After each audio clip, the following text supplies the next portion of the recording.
au aina ya mazao ambayo yatalimwa katika huo mwaka kwa ajili ya kuipatia ile familia chakula.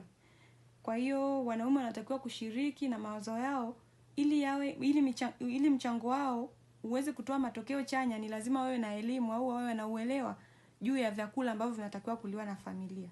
Na huu uelewa au hii elimu wanaweza wakaipata hivi kwa kupitia vipindi vya redio, au wanaweza wakaipata kwa kushiriki katika vipindi mbalimbali huko kwenye maeneo yetu ambao vinahusu masuala ya afya na lishe, kama kliniki, siku za afya na lishe. Wakiipata ile elimu, hapo sasa anaweza akawa na ule mchango kwamba sasa mwaka huu familia yangu nataka tulime hiki na hiki na hiki kwa ajili ya kutusaidia katika kuboresha afya zetu na kupata chakula na kupata kipato cha ziada.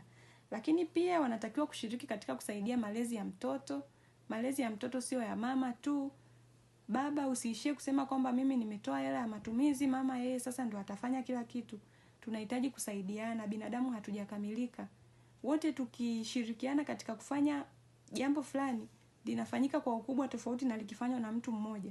Kwa sababu mtu mmoja anaweza akakumbuka vichache, mwenzake akajazia vinavyobakia. Kwa hiyo wababa tushiriki katika malezi ya watoto, lakini pia wababa kama wasimamizi wa familia tuhakikishe kwamba rasilimali zilizopo nyumbani zinatumika kwanza nyumbani kabla hazijaenda sehemu nyingine. Kwa hiyo yale mazao yanayopatikana kwa kilimo cha mazao ya kawaida, kilimo cha bustani, ufugaji wa wanyama wadogo wadogo, vile vyakula vitumike kwanza pale nyumbani, alafu ndio vinavyobaki viuzwe, na kile kipato kinachopatikana baada ya kuuza kitumike kwa ajili ya kuleta tija ya lishe bora katika familia.